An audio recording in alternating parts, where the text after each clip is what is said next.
Bonjour et bienvenue sur Ça parle histoire, tes cours d'histoire géo résumés en vidéo.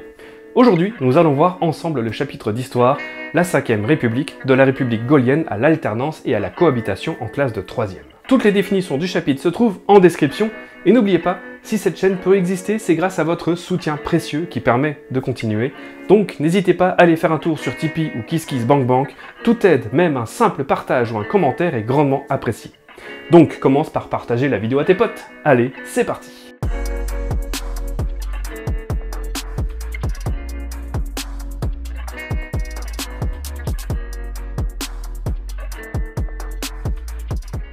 Ce chapitre est la suite du chapitre d'histoire précédent, 1944-1947, refonder la République, redéfinir la démocratie, que vous pouvez aller voir en cliquant ou tapotant là-haut. Et sans ce chapitre vu au préalable, vous aurez un petit peu de mal à comprendre celui-ci. Justement, dans le chapitre précédent, on a vu qu'après la Seconde Guerre mondiale, la France retrouve un régime républicain, la 4e République, créée en 1946. Mais quelques années plus tard, cette République est déjà confrontée à deux problèmes majeurs. Premièrement, la guerre d'indépendance algérienne depuis 1954, qui voit la France entière se diviser entre ceux qui souhaitent accorder l'indépendance à l'Algérie et ceux qui désirent une Algérie française. Pour mieux comprendre ce qu'il s'est passé avec l'Algérie, je vous conseille d'aller voir cette vidéo qui en parle en cliquant ou tapotant encore là-haut. Mais oui. Deuxièmement, l'instabilité gouvernementale, c'est-à-dire que le Parlement renverse plusieurs fois le gouvernement. Et oui, ça on l'a encore vu dans le chapitre précédent, on est dans la 4e République, ce n'est pas le président qui a beaucoup de pouvoir, comme aujourd'hui, mais bien l'Assemblée nationale qui contrôle l'action du gouvernement, avec la possibilité de le renverser à tout moment. Et c'est ce qui se passe en fait. Face à la guerre d'Algérie, à la violence du conflit, et face au fait qu'aucun gouvernement ne parvient à y mettre fin, l'Assemblée nationale renverse plusieurs fois le gouvernement. Entre 1947 et 1958, on compte pas moins de 24 gouvernements. Ce qui veut dire qu'en moyenne, la France changeait de gouvernement tous les 6 mois pendant 11 ans. Énorme!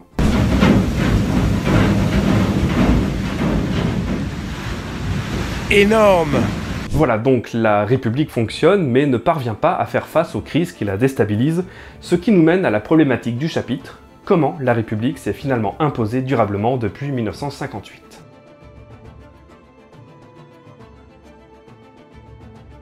Pour tenter de mettre fin à ce chaos, un nouveau président du Conseil est installé. Il s'agit de Pierre Pflimlin. Le président du Conseil, c'est le chef du gouvernement, comme notre Premier ministre ou le chancelier en Allemagne. Des mots très différents pour finalement le même poste. Bref, ce monsieur est favorable à l'indépendance de l'Algérie et lance des négociations avec le FLN, le Front de Libération Nationale, qui, comme son nom l'indique, se bat en faveur de l'indépendance de l'Algérie. Mais, le 13 mai 1958, cette nouvelle effraie les Français d'Algérie, les pieds noirs, qui pour certains refusent toute négociation et souhaitent maintenir les 3 départements algériens au sein de la République française. Et pour parvenir à leur fin, un coup d'État est carrément réalisé le même jour à Alger par les partisans de l'Algérie française et surtout par certains cadres de l'armée qui demandent le retour du général de Gaulle. Selon eux, seul de Gaulle peut résoudre la situation et maintenir l'Algérie française. La France est alors au bord de la guerre civile. Face à ces appels, de Gaulle se dit prêt à former un gouvernement dès le 19 mai, à condition de modifier la Constitution française et de réviser les pouvoirs du président qu'il trouve insuffisants. Ce qui causerait, selon lui, l'instabilité gouvernementale en France. Du coup, c'est un peu un échec pour Pierre Pflimlin qui démissionne le 29 mai. Le président de la République, René Coty, appelle alors de Gaulle à la présidence du Conseil. Il est investi par les députés de l'Assemblée le 1er juin 1958 avec les pleins pouvoirs pour 6 mois pour résoudre la crise et rédiger une nouvelle constitution. Les jours de la 4e République sont comptés. Un groupe de travail est formé pour rédiger cette nouvelle constitution qui prévoit la nécessité d'avoir un exécutif fort, notamment un président de la République qui doit être élu, selon lui, au suffrage universel. Le nouveau texte insiste sur la séparation stricte des pouvoirs, notamment entre l'exécutif et le législatif, une séparation qui n'est pas totale puisque des moyens de contrôle existent. C'est-à-dire que le président de la République peut dissoudre l'Assemblée, hop, nouvelles élections législatives, et l'Assemblée nationale peut censurer le gouvernement. Hop, nouveau gouvernement. Comme aujourd'hui en fait, car en 2024-2025, ce texte est toujours appliqué. Alors il a quand même subi quelques modifications, hein. Par exemple en 1958, le président de la République n'est pas élu au suffrage universel direct comme aujourd'hui. Il est élu au suffrage universel indirect par 80 000 grands électeurs. Cela change en 1962, le président est désormais élu au suffrage universel direct. Le président peut utiliser le référendum afin de consulter les Français. Alors normalement vous, le référendum ça vous dit pas grand chose parce que ça fait longtemps qu'on n'en a pas eu. D'ailleurs, la nouvelle constitution est approuvée par référendum par les Français le 28 septembre 1958. 82% des suffrages diront oui à cette nouvelle constitution, avec un taux d'abstention de seulement 20%. Le Parlement conserve quelques pouvoirs importants, comme voter les lois, le budget, renverser le gouvernement. Ça, on l'a dit tout à l'heure. Si la 4ème République était un régime parlementaire, la 5e est un régime semi-présidentiel, avec à sa tête en 1958, Charles de Gaulle.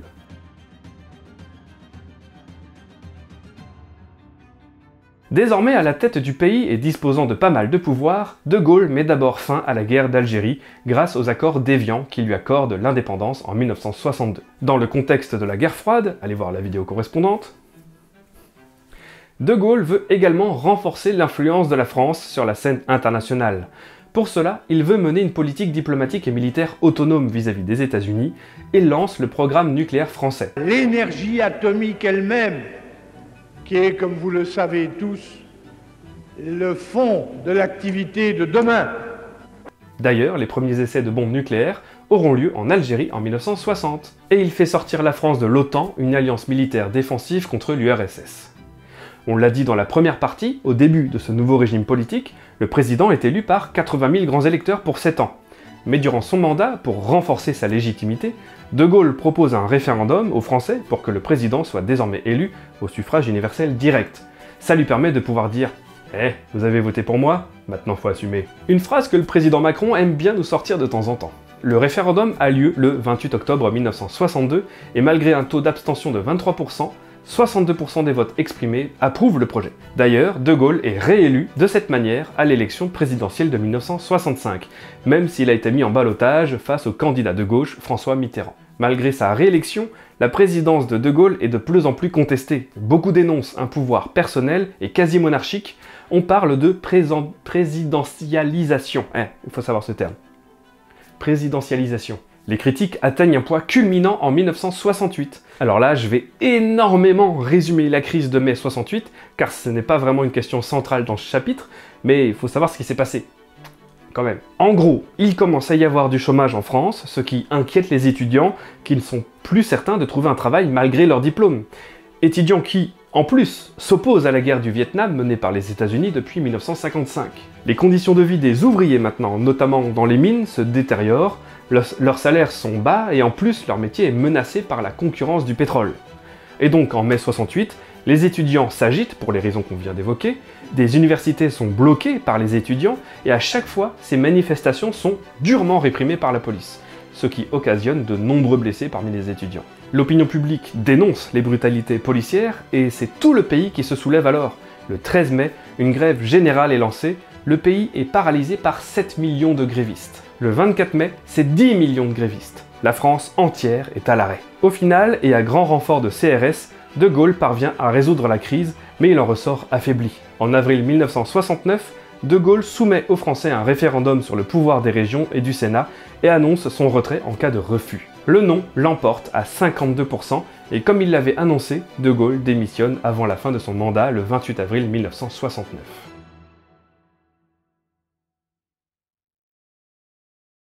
En 1969, Georges Pompidou, ancien Premier ministre du général de Gaulle, est élu président de la République. Il poursuit la politique gaullienne, mais se montre toutefois plus favorable à la construction de l'Europe. En 1972, il approuve l'élargissement de la CEE, que vous pouvez voir dans ce chapitre. Mais il meurt au cours de son mandat en 1974. Ensuite, c'est Valéry Giscard d'Estaing, candidat de la droite non gaulliste, qui remporte les élections présidentielles en 1974. Il fait voter d'importantes réformes de société, abaissement de la majorité à 18 ans, légalisation de l'avortement, c'est la loi Veil, réforme du système éducatif. Son septennat correspond à l'entrée de la France dans la crise économique. Et oui, caractérisée par une forte augmentation du chômage suite aux deux chocs pétroliers de 1974 et 1979. L'élection de François Mitterrand en 1981 est la première alternance de la Ve République. La gauche est désormais au pouvoir.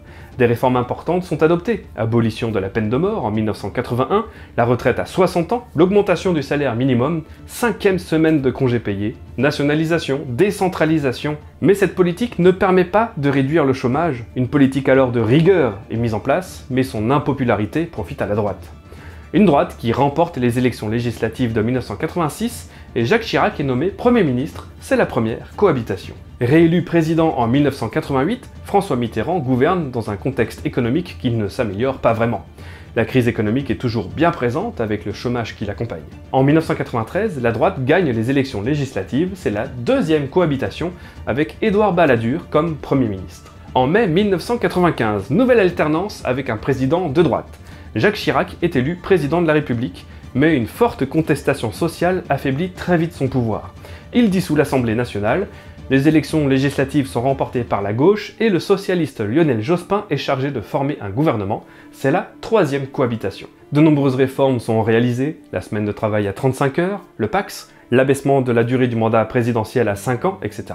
En 2002, Lionel Jospin est battu dès le premier tour de l'élection présidentielle et Jacques Chirac est finalement réélu au second tour face au candidat d'extrême droite Jean-Marie Le Pen. En 2007, Nicolas Sarkozy, à droite, est élu président. Sous son mandat, l'âge de la retraite est repoussé de 60 à 62 ans malgré une très forte contestation sociale, et le traité de Lisbonne est signé en 2007, qui est un texte très important pour le fonctionnement de l'UE après le traité de Maastricht de 1992.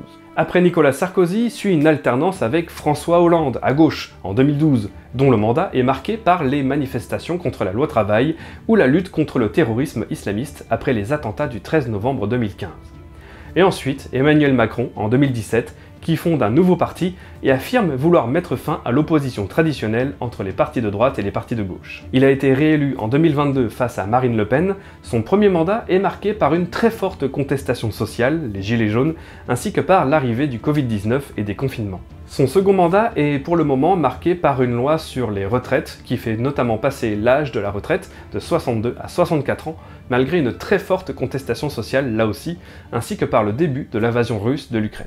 Voilà pour ce chapitre. Normalement, ce qu'on me demande de vous maintenant, c'est que vous soyez capable de raconter dans quel contexte la 5ème République est mise en place, avec la guerre d'Algérie et le renforcement du pouvoir exécutif par De Gaulle. Ensuite, vous devez être capable d'expliquer comment ces nouvelles institutions républicaines se révèlent finalement durables malgré les crises sociales ou économiques, et comment elles résistent à l'alternance et aux cohabitations. Pour réviser, en plus d'essayer de faire un développement construit avec ce que je viens de vous dire, je vous conseille de réaliser une frise chronologique avec tous les présidents, les cohabitations, et vous choisissez une couleur pour les présidents de gauche et de droite, et en plus n'hésitez pas à indiquer leurs principales réformes. N'oubliez pas le commentaire pour le référencement et le like sous la vidéo, c'est très important.